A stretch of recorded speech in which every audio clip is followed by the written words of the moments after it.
Okay, is it still sharing? Yeah, it is. Yep. All systems go. Okay. Yeah. Yeah, welcome everyone to a digital seminar on digital accessibility. Clearly, this was all planned. This was to show you how digital sometimes doesn't work, and no one is perfect at it. So you can see my slide deck. Are the captions still on my PowerPoint? Yes. Can you? Yes. They are. They're a little Awesome. small, so I don't know if anyone does need to see them. I'm happy to switch. But no, they're coming through great. Yeah. That's great. Can I just to indulge me? Is it possible for just everyone there, just to give me a nice hello, just so I can kind of hear you and get an impression for the room? Is that okay? Hello. Hello. Oh my God! Wow, there are people actually there. I thought Dawn and Karen were just pulling my leg. 16, I think, Adi, 16 to 18. Is it? Oh God, perfect. Well, even one is good. So that's amazing. Thanks, guys. So my name is Adi Latif, and I work for a charity called AbilityNet as a digital accessibility consultant. And I'll maybe tell you a little bit more about AbilityNet little later. In this session today, I'm going to be talking to you about a little bit about sharing my lived experience as someone with a disability, and hopefully along the way you'll learn a little bit more about accessible digital accessibility. If you don't learn anything, then you will get your money back. I was assuming this is not a ticketed event, but if not, Kate, I'm sorry. So, as a 9-year-old kid in Scotland, I got a new skateboard, and it was one of those skateboards with the rubber wheels, which meant it was going to go fast. And I happened to live at the top of this steep hill in Scotland, and me and my friend, we thought we'd test it out. And I got on this board, and it started picking up speed. My friend was frantically running behind me, trying to keep up. And all of a sudden, out of nowhere, it seemed, this car came towards me. I hadn't seen it, but I managed to swerve past the car, and I was okay, and I sped past. The woman came out of the car.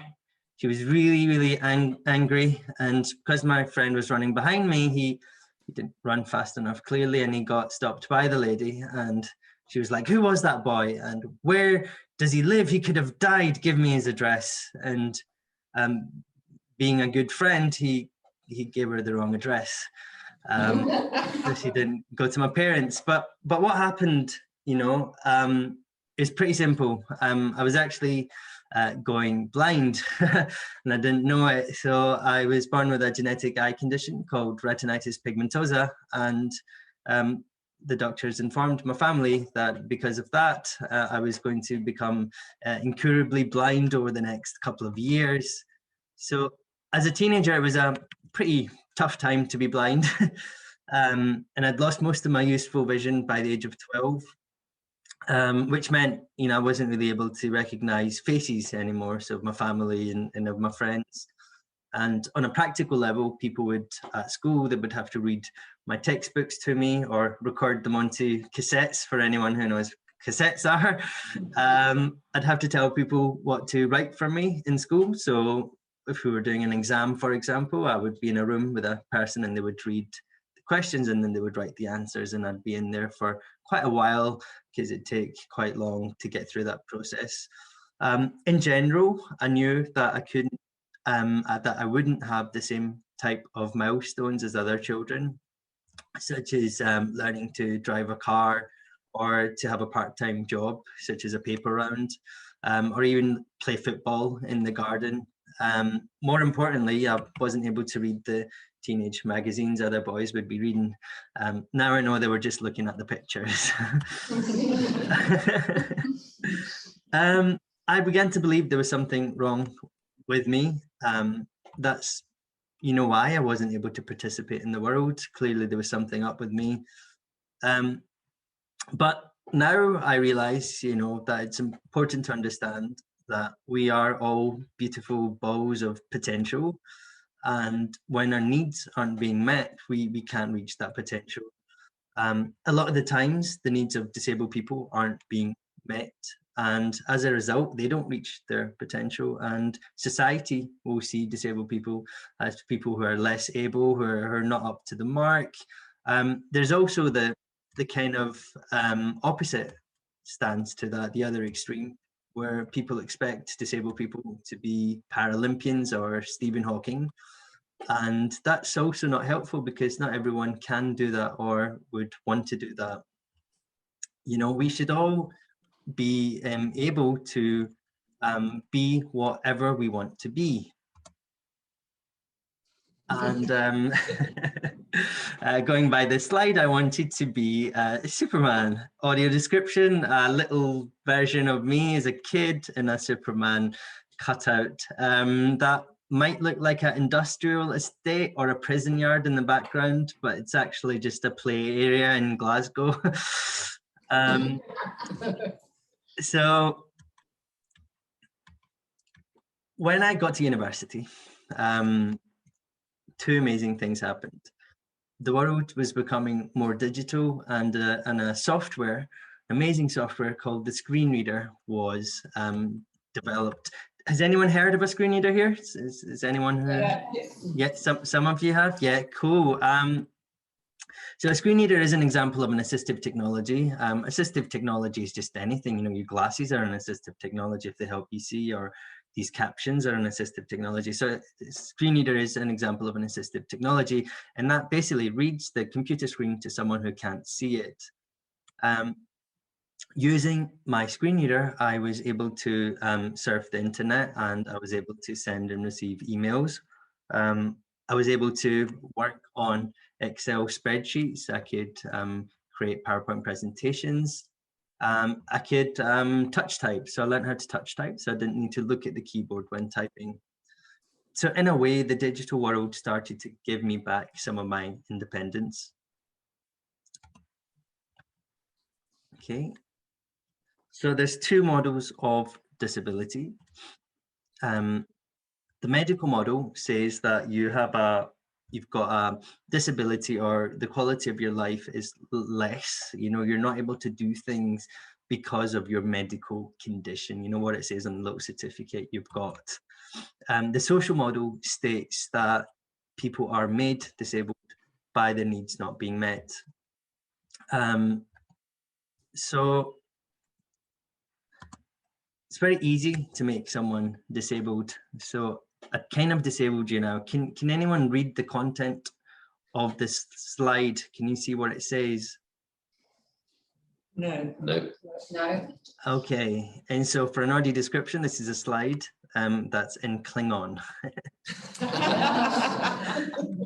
So it's very easy. Your needs are to read something in text, and I've given in English, and I've given you in a language that you don't speak. So if all your education books were in Klingon, you'd be stuck, right? So what is digital accessibility? Here we go. Okay. So we've got three options on this slide, A, B, and C. So is it some type of annoying technical requirement that no one really understands, but we kind of feel we need to do it? That's option A. Is it B, something we need to do to help poor disabled people because they need our help? Or is it C, something not really that important, like, you know, say security or GDPR? Anyone want to shout out which one you think it is?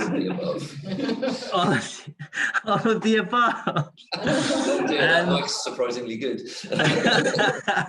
I mean, this will work for some people. This is what it is, and that's why I've kind of mentioned these are the thoughts that go on. Okay, I've got a second slide. You'd be happy to know.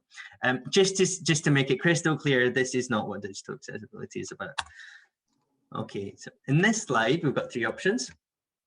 So digital accessibility, or is it A, making a product more usable for everybody by not creating it with digital barriers.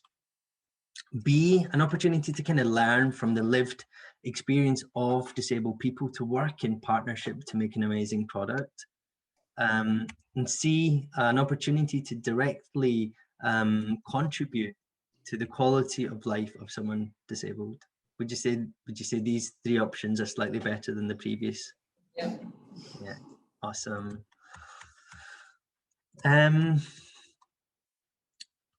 So digital accessibility then in essence is just creating a product, digital product or service free of digital barriers, which makes it more usable for everybody. When your product has digital barriers, you're effectively making someone disabled. So what do we mean by digital barriers? Okay. So digital barriers are really just problems in the design and development of your website that's causing friction for people using it. Main people that are affected by these digital barriers are disabled people, and they feel the brunt of them the most. A study done by WebAIM found that over 98% of websites have digital barriers on them.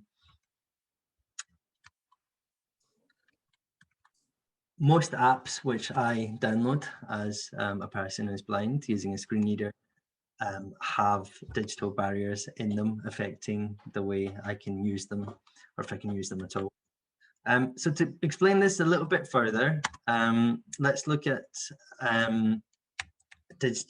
barriers in the physical world. So on this slide, I've got two images. On the left, you've got an image of a person in a wheelchair going up a ramp, and on the right, you've got a person who's not in a wheelchair going up some steps. Who would you say is disabled in this example? That wasn't rhetorical. Neither of them, right? Why would you say that? Because they've both got a way of accessing the same thing.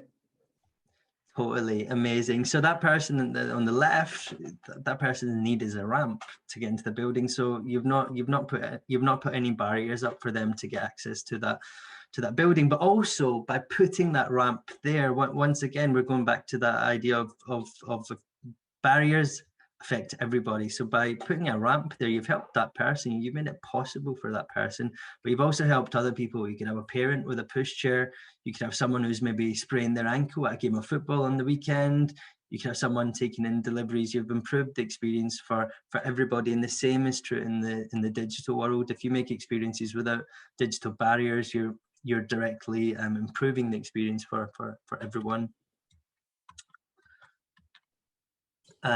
And also the digital world is amazing. You know, you might not be able to put a ramp in the physical world. There might not be space. The building might fall apart. It's really old. But in the digital world, there is no issues like that. The digital world is inherently barrier free, and the only barriers that we find in the digital world are unnecessary barriers that we've just created. Okay, so now we're going to briefly look at some of the common types of barriers you find in the digital world. Okay, so a simple one is color contrast, something simple as that. So your contrast isn't great, and that will affect someone with low vision, for example. Also, it will help if you've got good contrast. It'll help everyone. You know, we carry our mobile phones around with us. We're a mobile first world. So when you're out in the sun, if you've got bad contrast, it's going to make people struggle a little bit. People don't even know when they struggle sometimes. These kind of minor, micro kind of struggles that they won't even notice, but it's going to affect their opinion of your site. And also, a lot of the times people dim the phone screen to conserve battery, so you'll be helping them too. So and there's so many ways of testing for contrast. There's contrast testing tools that you can check. Just to let you know, I'll be providing a little fact sheet type thing after this session, so you'll have quite a lot of this stuff on it and some links to some useful resources. having images on your website, not having description. So someone who uses a screen reader like myself needs a description of the image. You can add a tag to provide a description, or if you've got image links, the description will be read out by my screen reader. So that's really, really important to do that on meaningful images. Not being able to increase the size of the page or the text on the page. You know, if your website, if you were to zoom in to it really big, and if you were to try and navigate in that state, will your website still be usable and still be friendly? So to make sure that, you know, the text can be increased, and when your website's zoomed in, it's still really usable. Not being able to use a keyboard. So a lot of people, you know, they might not be able to use a mouse, you know, due to many sort of disabilities that they've got. They might rely on the keyboard. So not having your site not keyboard accessible will make it very, very challenging. And this is such an easy test to do this one. You know, you just stop using your mouse, interact with your website, go through the different elements on it. Can you operate your website? Can you purchase the item? Can you watch the video? Whatever you need to do on your website, can you do all that without the mouse? Can you just do it with the keyboard? So that's a really easy yet powerful test for accessibility. And also people who use a screen reader or who use other assistive technology like dictating to their computer, so voice activation, or using head pointers. A lot of this requires keyboard accessibility. So that is a big one. Accessible videos and audio. So if you've got videos and they don't have captions on them, that's going to make the experience very difficult for people who are deaf or hard of hearing. But as you know, on social media, most videos are on mute and people rely on captions, and over, I think 80% of people that use captions on TVs don't even have a hearing impairment. So it's really vital. For blind people, if you've got a video and it's just a soundtrack with lots of visuals going on, you've wasted an opportunity there.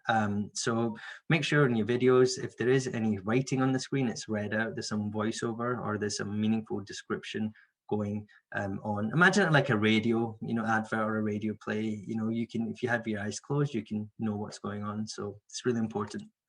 And finally there, not having accessible code.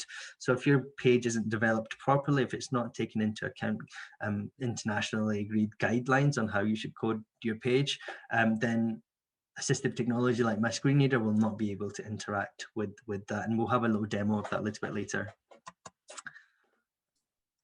So what is inclusive design?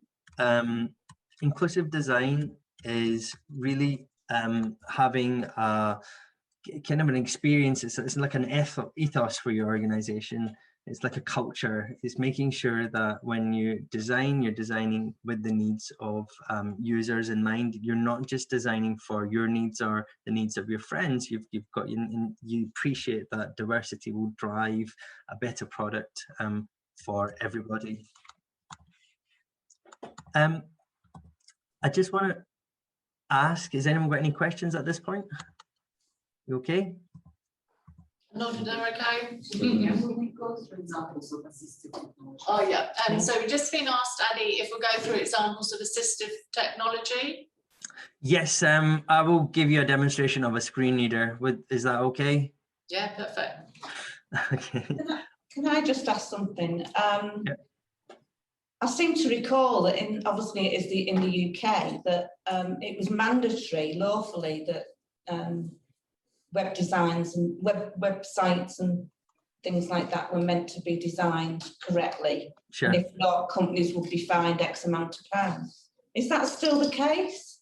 Because, you know, the quote you said before was 98% of the websites aren't actually standard. Yes, and in quite a lot of the developed countries, they've got some legislation now regarding making accessible websites and apps. It's not, sometimes it's not really specific, but it's basically if a disabled person can't access your website or your app, in the UK, it's law. It's part of the Equality Act 2010. So you can technically take an organisation to court for that. So yeah, it's a good point, and it is law in this country. And also in the UK, the Public Sector Bodies Act come out as well. So if you're a public sector organisation, it's really important, because sometimes the services, the public sector services, you can't get them any other way. So if their websites aren't accessible or their apps aren't accessible, then that's a major problem. So yeah, the public sector bodies now have to make sure the websites are accessible, and starting from June this year, they have to make sure all their apps are accessible as well. And this is really powerful for people that want to get business from public sector organizations or from large corporates. They're going to start looking for suppliers that are accessible. So it doesn't make any sense for them to go for a supplier that's not providing an accessible product or service, because it's going to cost them in the end. So they'll look for accessible alternatives when they have to. So even though Guernsey doesn't have that law, or the Channel Islands might not do, we really should be working to those standards, possibly. Yep. I wasn't going to touch on legislation that much, but but I mean, it's a big deal, and there's lawsuits have gone up 200% since last year, and they're just going up and up and up. And it's not even just about the money; it's about reputational risk. Domino's Pizza, they got sued recently. Their website wasn't accessible to people who were blind. And Domino's, instead of apologizing, they're like, no, we're not going to make it accessible, and we're happy to take this to court. And they lost the battle, but it was also a reputational kind of, it doesn't look very good. I'm not bothered myself. I'm trying to eat healthily nowadays, so I'd rather not be able to order a pizza. Thank you. So, and on the note of barriers, barriers aren't always physical or digital, as you know, and barriers aren't, it's not something new for people with disabilities. Barriers can be attitudinal as well. I experienced firsthand when I was at university, applied for a job, and after successfully completing this telephone interview, they were so keen to see me, and they loved my CV because I was a high achiever, and they really wanted to see me, and I passed all the tests on the phone. And when I arrived on the day, the first thing the person said to me was, if I had known you were blind, I wouldn't let you get this far in the process. And I know it sounds harsh, but in hindsight, I think the person didn't mean bad from it. He genuinely didn't think someone blind could do the job. Outside university, I approached a disabled ski club, and I had a few sessions of skiing, and I decided I didn't like it, and I'd asked them, I'm like, can I try snowboarding? And the person sat me down, and they said, we really don't think snowboarding is appropriate for someone in your condition. And I was thinking, I'm blind, I'm not pregnant. So regardless of all the tech, and all, other people's attitudes can become a barrier. And that helps to explain a recent study done by the charity Scope, which found out there was over 1 million people in the UK disabled people who want to work, but can't because of the barriers they face. Interestingly, a study by Accenture in 2018 found that companies that employ best practices for working and supporting more people with disabilities in the workforce, those companies outperform their peers. So it's really, really interesting, and that obviously makes a point of how it's better to have a diverse workforce and not a homogenous workforce. So we've looked at what inclusive design is there.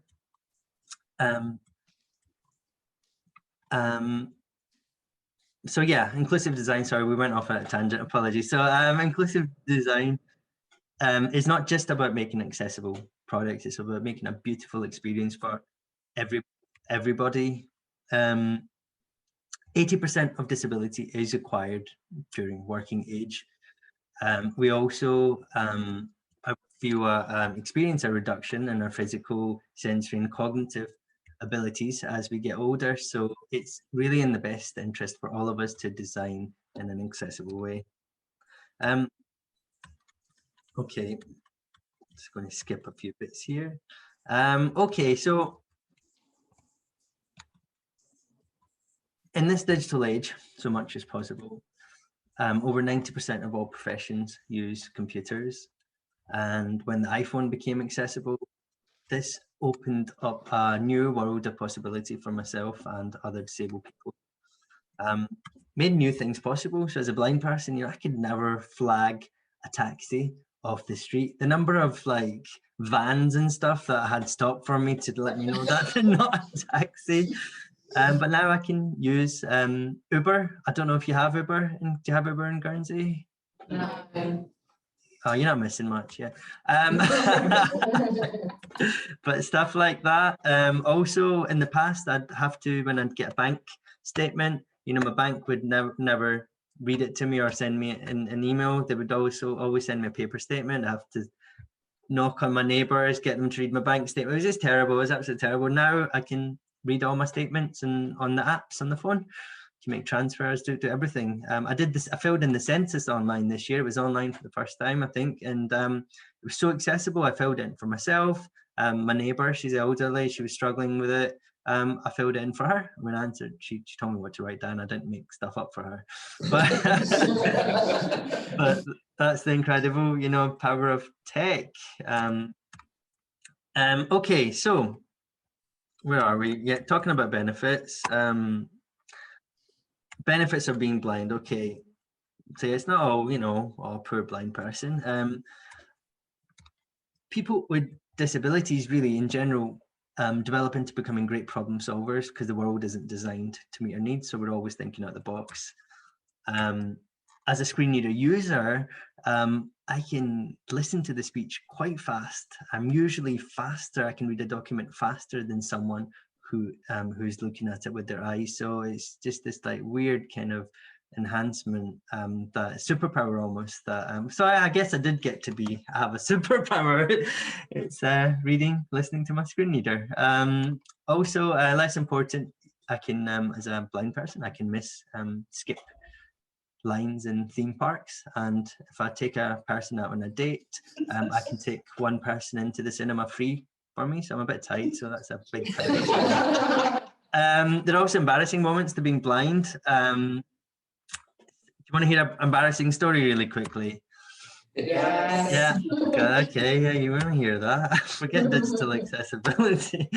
I went to a bar when I kind of first moved to London. I used to work for a consultancy called Accenture, and I used to travel around a lot. And so I never used to have friends. So I went to a bar on my own in Camden, and I sat down, ordered my drink. I folded up my cane, you know, my white stick, folded it up, put it out the way, sitting there having my drink, you know.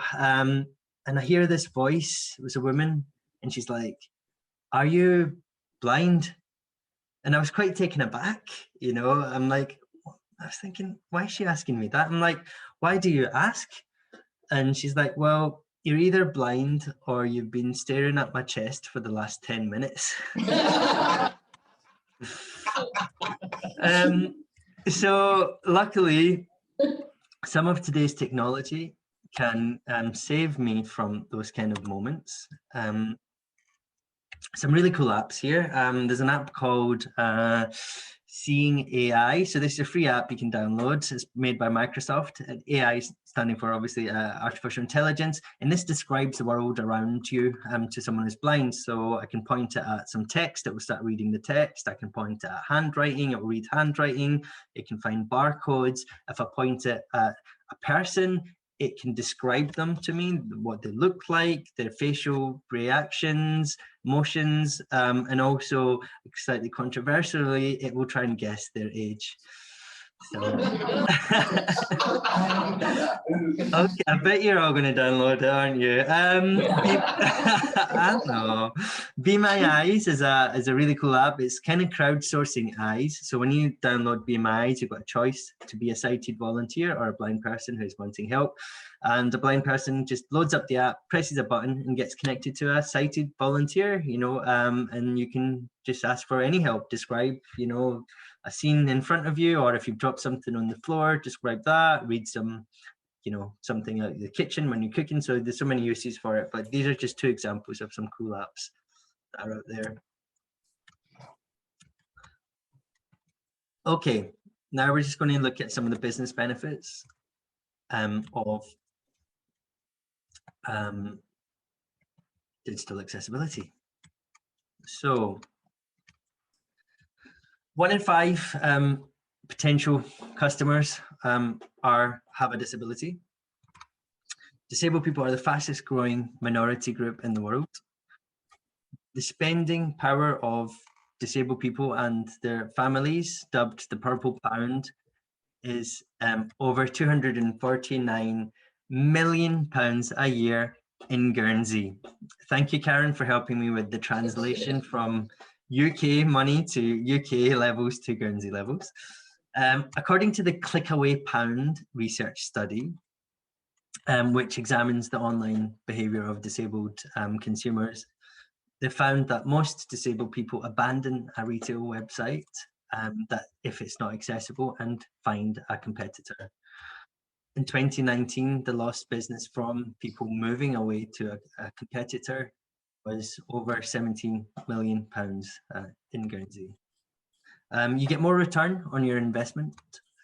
If you haven't actively made your product accessible, then you can definitely be sure that you've built some barriers in it, and that will affect your reach and limiting your return of investment.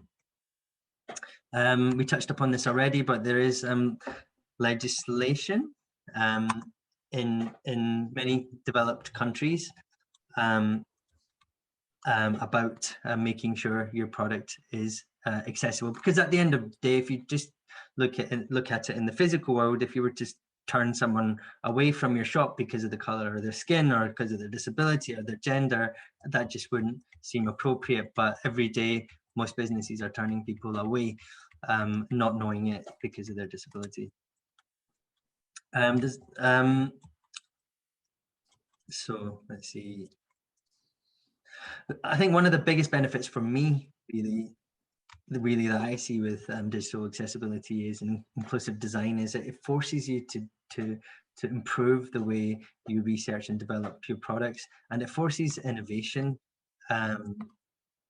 You know, you've heard of the saying, necessity is the mother of all innovation. Disabled people provide great design challenges. A lot of things that we take for granted at the moment, such as text messaging, predictive text, even the voice for your smart speakers at home, all came from trying to address the challenges which were posed by disability. Okay, so on this slide, I talk about the kind of the 5 main areas I would say you should consider when working on accessibility strategies. So there's 5 points on this slide. There's vision, leadership, processes, capability, and procurement. So when we talk about vision, we just make sure that you have to agree in your organization that what is your vision for accessibility. If you look at what your values are in your organization and the vision for your organization, accessibility has to link in there and will link in there. You can have a vision of making handmade scarves that you want the world to enjoy. If your website selling the scarves isn't accessible, then already you're not going to meet your vision. So making sure your website's accessible is in line with your vision. So be clear that you want to be accessible. You can only start from where you are, so don't worry, you're not going to do it overnight, but just be clear. And one good way of communicating that vision is by having an accessibility statement on your webpage where you say, hey, we're interested in making ourselves accessible. We're not there yet. We're working on it. This is what we're doing. Oh, and if you have any feedback, let us know. So it's a great channel to begin this relationship of communicating with your consumers. Leadership.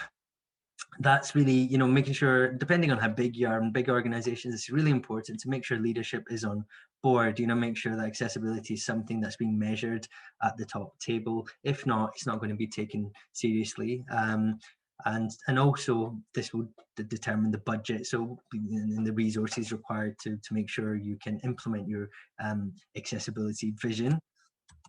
When we talk about processes, we talk about making sure that the processes in your organization support you making digital products and services. Accessibility is not, if there's one thing you take away from this session, is to understand accessibility isn't something you think about at the end once you've made something.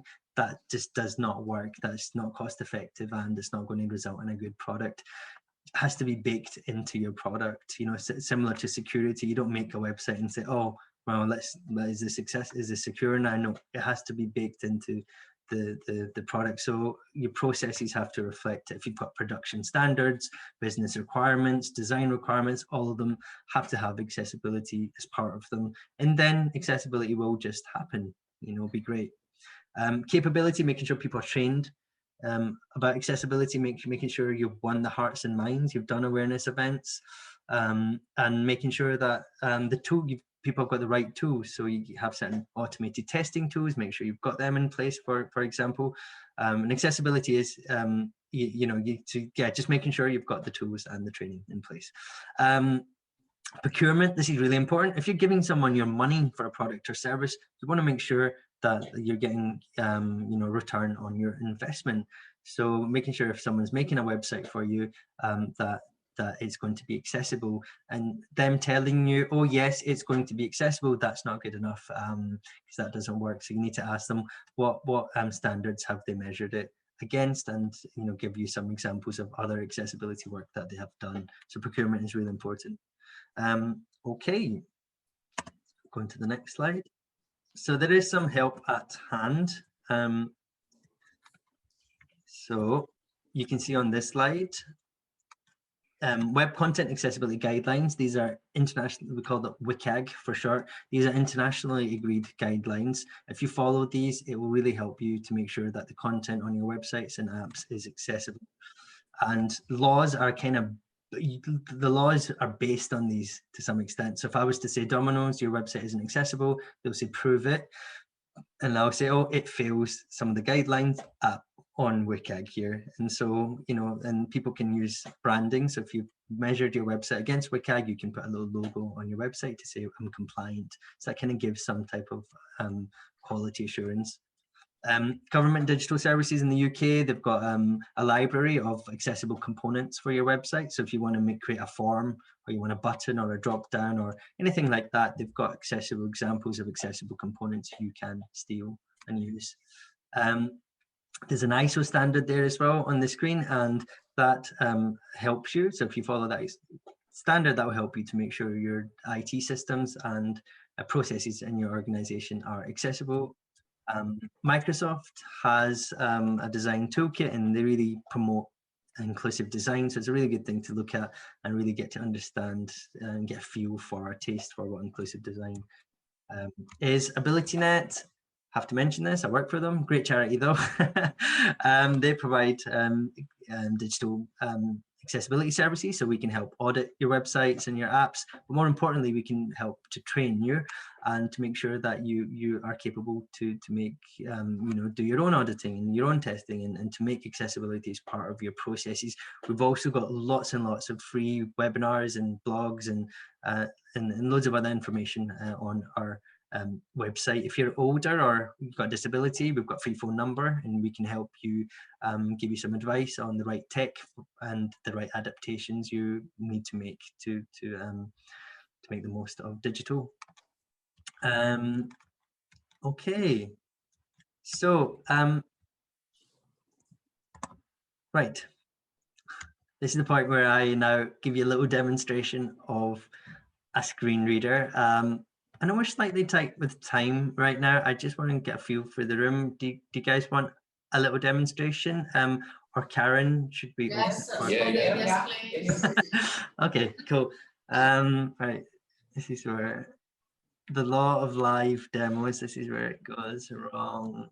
Okay, I'm going to stop sharing, and I'm going to stop sharing the slides, and now I'm going to share my mobile phone now. Okay, and I'm going to share the sound as well, so you can get to hear. Just seeing you at the minute, Adi, not your phone. Yep, no Okay. problem. That's yep, here we go, just about to share it. Okay. Oops.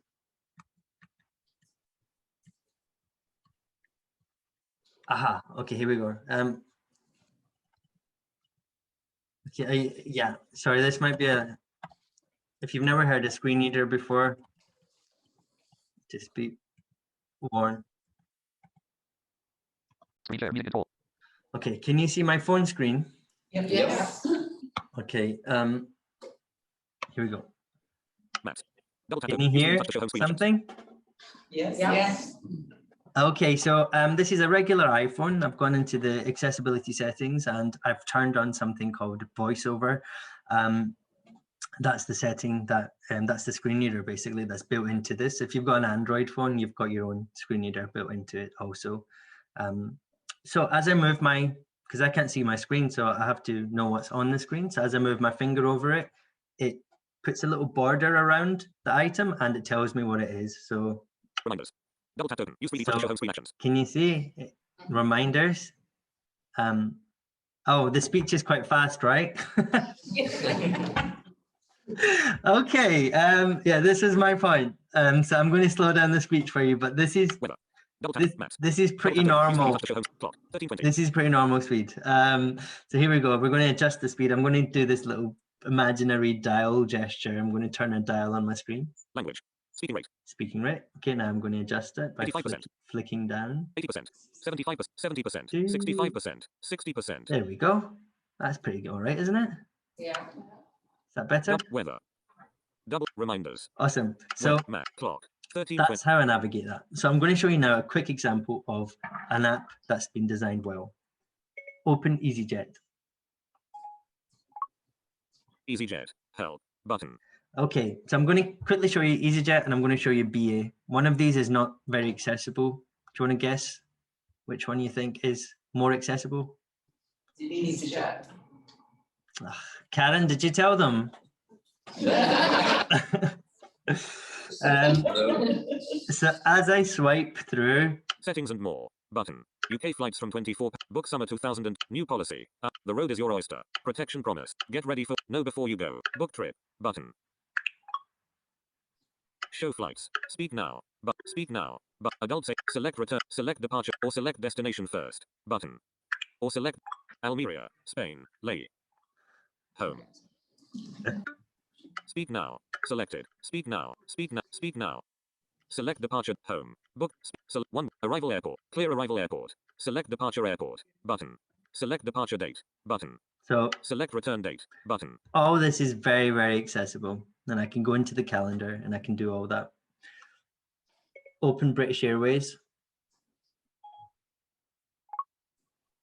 British Airways. Speedmark logo. Button. So the first thing I heard there was Speedmark logo button. So that doesn't tell me what that button is. So that's not a labeled button. In the EasyJet example, you could see it would tell me the name of a button and it would say button. Burger menu. Button. The burger menu. COVID-19 vertical line. Welcome. Book a flight. Button. Button. So you can hear there just announcing random things like button, button. So they're both offering the same service to book a flight.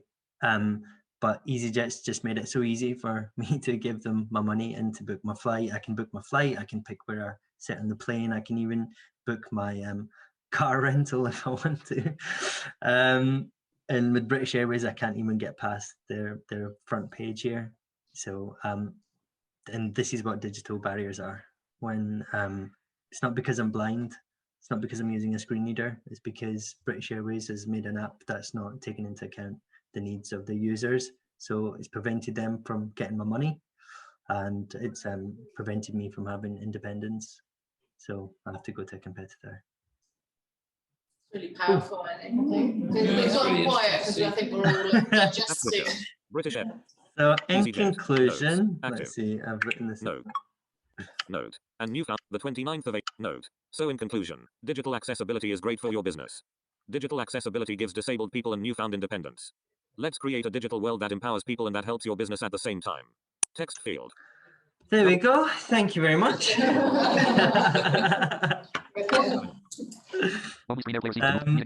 So yeah, totally up for any kind of questions, and we could good to get Dawn and Karen. Yeah. Yeah, well, I'm We're still here. standing. Yeah. Yeah. It just makes me move around a little bit more and see. You can see people's eyes. Anyone want to go with the first question, or an observation, or what you've maybe learned, and pull that into a question? Sasha? My experience. Speak a little bit louder. Sorry. I'll come to the front. Can you hear Sasha, Adi? It's a bit faint, but yeah. Yeah, I'll try to speak maybe louder. I think a lot of my experience with agencies is that it's often about cool design. The cooler it is, the newer, the more upside down and things quirkier, the better. And there's always that strive for creativity in that design sense, but that makes it totally inaccessible. And so I think, to me, it's that translation of skills into the design industry and web development industry is critical, but also expectations of clients. They want quirky, cool things, but actually that they are inaccessible. So how do we meet the reality of what we need to make accessible and reality of the current design and creative industry? So we've prepped for this one, Adi, haven't we? Yesterday, this was my question as well. This is what we get told all the time, that you can't write words over pictures and moving stuff. So Adi, do you want to, are you okay to answer that for Sasha? Sure, yeah, I mean, it's a really good question, Sasha, and a lot of people it is in their heads. What you'll find is people who actually get into digital accessibility, especially the designers, they realize it requires more creativity to make a product that is cool and sexy, but that is really usable at the same time. So, for example, not many people would say Apple's not got good products, right? Everyone says Apple's got really great products, great looking products, and they are accessible. So, it's a very good example of an organization that, makes cool products, but makes them usable. And I think at the end of the day, it comes down to usability. It's not about going to a website and spending 20 minutes longer trying to complete a form because the designer thinks the form looks cool. That the users on the website to do a certain action, they're not there to give up extra time just because someone thinks something looks cool. So I think it's I think user needs should come before everything, but then also realize that accessibility doesn't mean a product's ugly. It just means it's more usable. So a product can be as cool, but it just means that you're doing it properly. You're making it more functional, more usable. So yeah, and I think it's a misconception. For example, if you put text on an image, that example, that is very unusable. So if you were to increase the image, it's very difficult for someone with low vision because the image will go grainy. So it's not a good experience. And people nowadays are seeing websites on different devices. So if that was to be increased, they'd be grainy on anyone's device, not just someone who's got got low vision, but also searchable. Google, index pages on text. If you've just got text in your image, you're not really helping Google with that also. So that's just one example I'm talking about. But sorry, that's a bit convoluted. The point I'm making is it's a myth when people say that accessibility stops creativity. It's actually the other way around. You have to be much more creative and you have to be much more in tune with user needs, and that's what makes a successful product. And Apple is a very good example of that. I really like your last point there about the Googlery, because as much as you said that at the moment, and just to give a bit of insight, Sasha's on economic development, and we're struggling at the moment, as we mentioned yesterday, with all of these changes to discrimination legislation, and all this accessibility is expensive and it's difficult, rather than actually it's good for business. So the good for business, and if you have a chance later to sort of draw any attention to research or other examples like that, would be amazing, because we probably need a good sheet on digital accessibility increases your business opportunities, A, B, C, D, E, F, G, because we do have a struggle locally with that. So thank you. Any other questions? I'm conscious of time. It'd be good to make use of all of Ali's experience or observations. They're always good as well. An observation about seeing AI is that it's only available on Apple and not Android, or historically it has been. No, it's just been I'm surprised it's not on Android yet, but yeah, it came out on Apple, and they had plans to make it on Android, but it's not on Android yet. That's terrible. I will write to them. I know the blind programmer who worked on it, so. Right, thank you. Oh, sorry, that was a tease, right? Show you an app that you can't download. I'm really sorry. But Android has some cool apps too. So yeah, just and I can try and provide a link to an app for Android too. Thanks, Adi. Realising you're still recorded. Any other questions or observations? We do something about the Purple Pound, well, not just every year, we do it online. If you follow Matter on either Twitter, LinkedIn, or Facebook, on the Purple Pound, every Tuesday, the 2nd of November, something called Purple Tuesday. In fact, I'm hoping that Adi's going to keep that date free in his diary so we can reuse him. I mentioned when we were having technology issues going on Purple Pound as well, as I say, there's some good free resources on there around digital accessibility, and obviously AbilityNet that Adi works with. And I just want to mention, actually, you've just jogged my memory there, Karen. On the third Thursday of May every year is Global Accessibility Awareness Day. We call it GAD, and this is worldwide. So on this day, people kind of celebrate digital accessibility. So you'll find lots of things online, lots of kind of free events and articles. It's quite a big deal, and a lot of the clients that I work with, you know, it's the global GAD week, for example. They'll have different events. They'll have anything from a little coffee meeting with some people who are interested in digital accessibility to massive events where they've got hundreds of people there, including like the CEO of the organization and senior leaders, and they just have really, really cool and creative events. So yeah, that's a day maybe to put in your diary. Good. We've never celebrated that before, so thank you. We're still quite new to this. It's not that I was saying yes. I'm conscious of the time, but if anyone else would Can like I just, it's sort of a question and a query really. You mentioned earlier about involving people who have sort of disabilities when you're developing, perhaps to do testing, etc., or even be involved in the, you know, what they feel would be beneficial. Sure, yeah. How would you go about that, especially in a workforce where a lot of people are frightened of actually acknowledging to their managers or organisation that they've got a disability of any kind because they're worried about discrimination? Yeah, I mean, it's a really good question.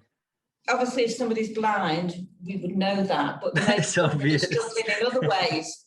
You know, it might be somebody's perhaps deaf or something, and they're not actually highlighting it. They've not let HR know because they're concerned. I just wondered how would we encourage them to be. I mean, it's a very good question. It's a very good, you know, observation that does happen, and everyone's on a spectrum. So you might have someone with low vision. I mean, I know people who've had low vision and they've not even told their employers about that because they thought it would affect them. And I mean, there's loads of different issues going on there. One is obviously the environment isn't an environment where people can feel that they can, you know, be themselves, where they can get support, and that's with disability or anything. You know, it could be with sexual orientation or could be any of the protective characteristics. So I think that that's an issue in itself to communicate as an organization, hey, we're supportive, and then you know, show some actions, you know, to get that message across. So that's the thing in itself. But if you know other channels, you know, you can get in touch with organizations, you know, maybe if there's or if you're looking for some blind people to test something for you, you can get in touch with, I know, local blind society, and you know, the equivalent societies for any other type of disability, or you know, you can go on forums or find newsletters, or so there's way, I mean, there are ways of getting in touch with people, and I would obviously, you know, say if there's people in your organization, it is good to reach out to them. But you know, some of the kind of issues you mentioned there, that's the kind of thing that needs to be addressed also. And also, if you've got disabled people working for you, they might not want to, you know, they might be an accountant and they might not want to be doing testing your website, you know, because they've got their day job as well. So it's, you know, you have to kind of take that into account as well. But yeah, I mean, as soon as if you've got the intent, you'll find a way. You'll find people. It's like, and then you'll have like a bank of people. I've worked with people who had no one in the past, and they've just started their program. And I do a lot of work with Skyscanner, and they're a great example of starting from really nothing with their accessible approach, and now they work with users, and they really get disabled people involved. At the design stage, which is really cool.